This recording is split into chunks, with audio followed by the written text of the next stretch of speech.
नमस्कार, स्वागत है आपका राजनीति 24 न्यूज में। आइए डालते हैं इस वक्त की बड़ी खबरों पर नजर।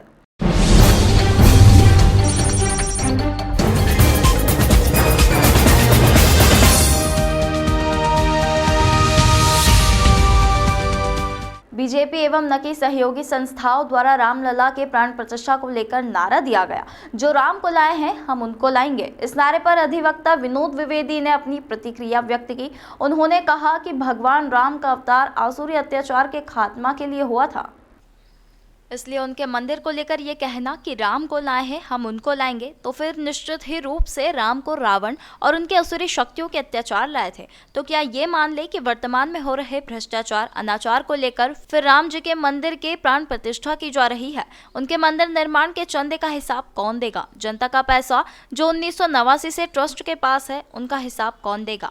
साथ ही अमित शाह के रामायण में रावण के अंतिम समय में लक्ष्मण की जगह राजनीति की शिक्षा के लिए भरत को भेजना उनके ज्ञान पर प्रश्न चिन्ह खड़ा करता है। वहीं अधिवक्ता ने जब पत्रकारों से चर्चा की तो उन्होंने बताया कि भारतीय जनता पार्टी के सांसद सुब्रमण्यम स्वामी हैं, उनके द्वारा कहा गया कि राजीव गांधी यदि जिंदा रहते तो राम मंदिर का फैसला और जल्दी हो जाता। और विनोद कुमार द्विवेदी का कहना है कि धार्मिक मसले पर भारतीय जनता पार्टी कब तक राजनीति करती रहेगी। देखिए, चुनाव तो शांतिपूर्वक निपट भी गए और शांतिपूर्वक चुनाव के साथ साथ बीजेपी भी निपट गई है। पर अब बीजेपी का एक नया मुद्दा चल रहा है। 22 जनवरी 2024 को भगवान राम के प्राण प्रतिष्ठा को लेके, और प्राण प्रतिष्ठा को लेके जो चल रहा है उसमें बीजेपी के कुछ अंधभक्त नहीं, बहुत सारे अधिकांश अंधभक्त और कुछ धार्मिक संगठन एक नया नारा लेके आए हैं, जो राम को लाए हैं हम उनको लाएंगे। तो मैं इनको त्रेता युग में ले जाना चाहता हूँ और त्रेता युग में ले जाकर बताना चाहता हूँ कि जब रावण का अत्याचार बढ़ गया था और जब अत्याचार आसुरी प्रवृत्तियों का बढ़ा था, साधु संतों को यज्ञ करने से रोकते थे, उन्हें मारते थे, ये सारी चीज़ें होती थी। उस अत्याचार से मुक्ति के लिए देवी देवताओं की जब बातचीत हुई तो उन्होंने भगवान विष्णु से कहा कि आप अब अवतार लें और असुरों को, आसुरी प्रवृत्तियों को, असुरों के अत्याचार को समाप्त करें। तो इस बात पर भगवान विष्णु ने तय किया था कि अयोध्या में राजा दशरथ के यहाँ मैं अवतार लूँगा और मेरे साथ शेषावतार श्री लक्ष्मण रहेंगे, और इस प्रकार से उनका अवतार हुआ था अयोध्या में। तो अगर जो लोग वर्तमान में ये कह रहे हैं कि हम जो राम को लाए हैं हम उनको लाएंगे, तो राम को लाने के लिए जिम्मेदार कौन था? भगवान राम को लाने के लिए जिम्मेदार रावण का अत्याचार था, असुरों का अत्याचार था, और उसी चीज़ को लेकर भगवान राम का अवतार हुआ था। तो अवतार तो अयोध्या में भगवान राम का हुआ था, पर उसके लिए जिम्मेदार कौन था? रावण था। तो आज की तारीख में जो बीजेपी के तथाकथित संगठन, तथाकथित उनके धार्मिक उसको लेके, मुद्दों को लेके जो लोग चल रहे हैं, उनके अल्प ज्ञान को मैं थोड़ा सुधारना चाहता हूँ कि हे मंदबुद्धियों, अल्पज्ञानियों, भगवान राम को लाने वाले और उसके लिए जिम्मेदार जो लोग थे वो रावण और आसुरी प्रवृत्ति के लोग थे। तो रामलला को लाने में वर्तमान में अगर आप लोग फिर वही कर रहे हो तो मैं आप लोगों को क्या मानूं? आप रावण के वंशज हो या रावण के टीम के लोग हो, या फिर उन अत्याचार करने वाले आप लोग हो जिसके लिए भगवान राम को पुनः किसी न किसी रूप में यहाँ आना पड़ेगा। तो वर्तमान में मुझे ये लग रहा है कि भगवान राम सबके थे। 1990 को अगर हम याद करें तो राजीव गांधी ने भगवान राम को, जो कि ताले में थे, तो ताला खुलवाया था। तो भगवान राम को मुक्ति का पहला मार्ग किसने दिखाया? मतलब भगवान राम की मूर्ति को पहला रास्ता साफ करने वाले राजीव गांधी, स्वर्गीय राजीव गांधी थे। और बीजेपी के ही एक कद्दावर नेता है सुब्रमण्यम स्वामी, जो कि बहुत खराब बोलते हैं हर मुद्दे पे। उन्होंने तो ये कहा था कि यदि राजीव गांधी जिंदा होते तो ये मुद्दा बहुत पहले ख़त्म हो चुका होता। मैं साधुवाद देता हूँ सुब्रमण्यम स्वामी जी को, और उनका कहना भी सही था। इन लोगों ने क्या किया? आसुरी प्रवृत्तियों ने भगवान राम के नाम से चंदा लिया। 1989 में लगभग 1400-1500 करोड़ रुपए इकट्ठे हुए थे। सोने की ईंटें, चांदी की ईंटें, बहुत मूल्य की सामान इकट्ठा हुआ था। अब राम जन्मभूमि के नाम से एक न्यास बन के उसने ये सारा पैसा इकट्ठा किया। 1990 में जो पैसा इकट्ठा हुआ था वो 1400-1500 करोड़ रुपए थे। अगर हम एफडी में माने तो आज की तारीख में वो करीब करीब 15-20 हज़ार करोड़ होगा। भगवान राम का मंदिर अयोध्या में कितने करोड़ का बन रहा है? 200-500 करोड़ का। तो बाकी का पैसा कहाँ गया बताएं ये लोग।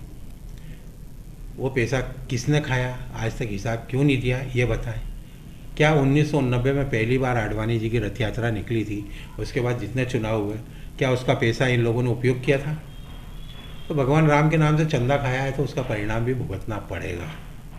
और अगला चुनाव जो 2024 में आ रहा है ये तय करेगा कि भगवान राम के नाम से चंदा खाने वाले अब कहाँ जाएंगे। आपने अमित शाह जी के मैसेज पे भी कुछ कटाक्ष किया कुछ वीडियो पे, उस पर आपका क्या कहना है? हाँ, अमित शाह जी तो व्हाट्सएप यूनिवर्सिटी के कुलपति हैं, तो वो जो ज्ञान बांट रहे हैं वो बड़ा विचित्र ज्ञान है। अभी उन्होंने एक जगह एक भाषण में अपनी सभा में ये कहा कि जब रावण मृत्युशैया पर था तो राम ने भरत को बुलाकर कहा कि जाकर उनसे राजनीति के गुर सीखो। तो हे महामानव, हे आधुनिक चाणक्य, हे व्हाट्सएप यूनिवर्सिटी के प्रतिष्ठाती कुलपति, आपको आपके ज्ञान को मैं सलाम करता हूँ। क्यों सलाम, मैं नमस्कार इसलिए नहीं करूँगा कि आप मुस्लिम विरोधी हैं, जबकि भगवान राम सर्वधर्म को लेके चलते थे। उन्होंने निषाद को, उन्होंने सुग्रीव को अपने साथ लिया,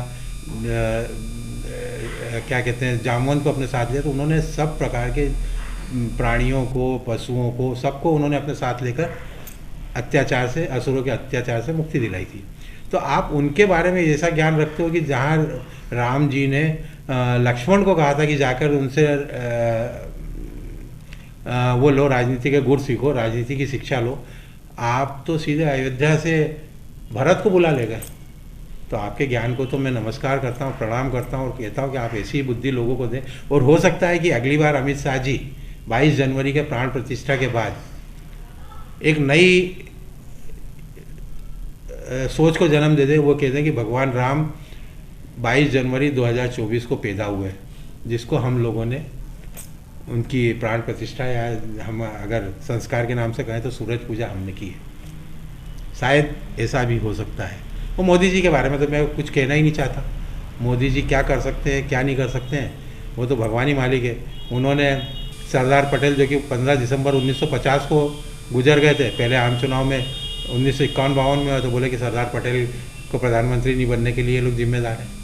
तो क्या स्वर्ग से लाते क्या उनको प्रधानमंत्री बनाने के लिए? तो इस प्रकार की चीज़ें इन लोगों के व्हाट्सएप यूनिवर्सिटी से जो चल रही हैं वो युवाओं को भटकाने का काम कर रही हैं, युवाओं को नौकरी देने का काम नहीं कर रही हैं, युवाओं को कुछ और काम नहीं कर रही हैं। अब मंदिर बनाइए, हम नहीं कहते कि बनना चाहिए, पर वो धर्म का काम है, संतों का काम है, उन लोगों को करने दीजिए। आप क्यों कर रहे हो? आप मंदिरों में क्या युवाओं को, जो बेरोजगार युवा हैं उनको आप वहाँ पे कौन सा रोजगार दोगे? आप कोई रोजगार का साधन उत्पन्न करो, कुछ विकास के काम करो। मैं चैलेंज करता हूँ, मोदी जी ने सिर्फ दीवारों पे पेंट करके अपना नाम दिया है, बाकी का उन्होंने कोई विकास का काम नहीं किया है, और जो विकास का काम हुआ था उसको चौपट करने का काम किया है। तो अब मैं युवाओं से भी अपील करता हूँ, महिलाओं से भी अपील करता हूँ, और देश के हर नागरिक से, जिम्मेदार नागरिक से अपील करता हूँ, क्योंकि हमारा देश सर्वाधिक साक्षर है, लगभग 70-75% लोग साक्षर है। तो शिक्षित लोगों से मेरा यही अनुरोध है कि विकास की राह को चुने, ना कि धार्मिक भावनाओं को भटक कर किसी ऐसे को सत्ता सौंप दें जिससे कि विकास के सारे रास्ते बंद हो जाए। आपका परिचय? एडवोकेट विनोद द्विवेदी,